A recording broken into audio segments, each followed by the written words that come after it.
4 years ago, I encountered a very strange thing. I woke up and I was in a hospital in Butarika, and it was very, very, very frightening. It was sudden. It was very strange.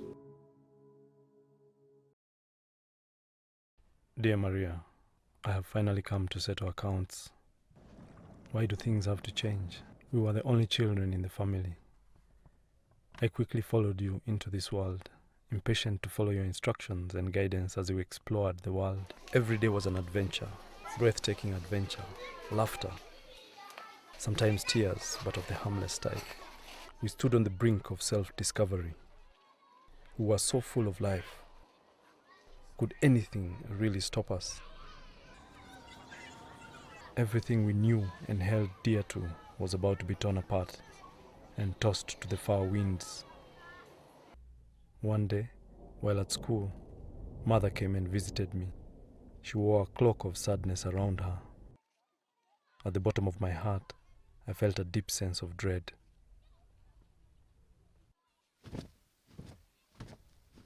Something has happened to Maria.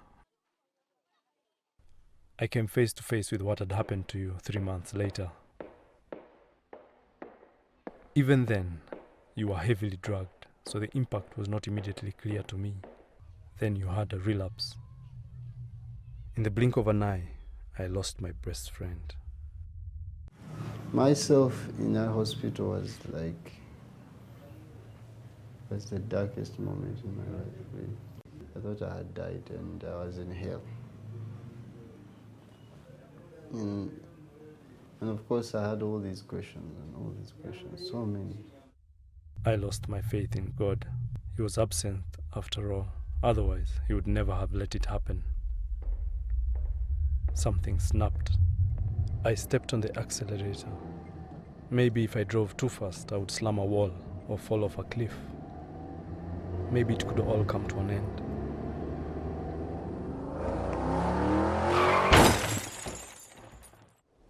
It did come to a dead end, behind the prison gates.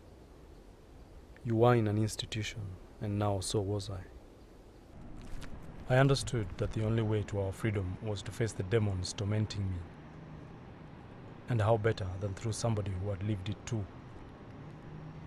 Daniel Sentamo was once admitted at Butabika Mental Referral Hospital. Society does discriminate people with mental illness. And that I knew even before, because I was one of the people who used to think mad people or people with mental health issues are either bewitched or cursed or something, you know. Society has a lot of stigma. And the perfect example is our local news. You put on Bukede TV and you see how people with mental illness or psychosocial disability are being represented in the media. You know, the words they keep on coming up: Balalu, Katala, Zolo, you know. People looked, they laughed, they did not understand. They did not want to be a part of it. I remained part of the people, afraid to break free, afraid to offer my hand, because I would share in the ridicule. The fear that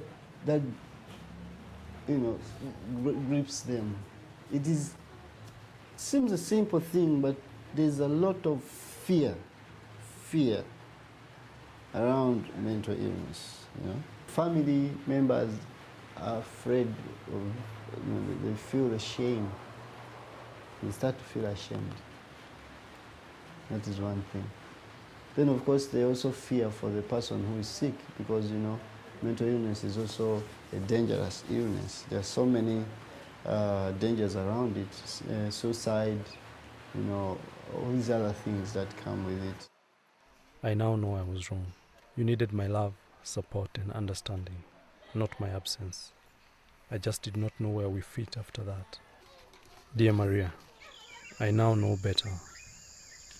You are created in the image of God, and from today, you can be sure that I will be by your side.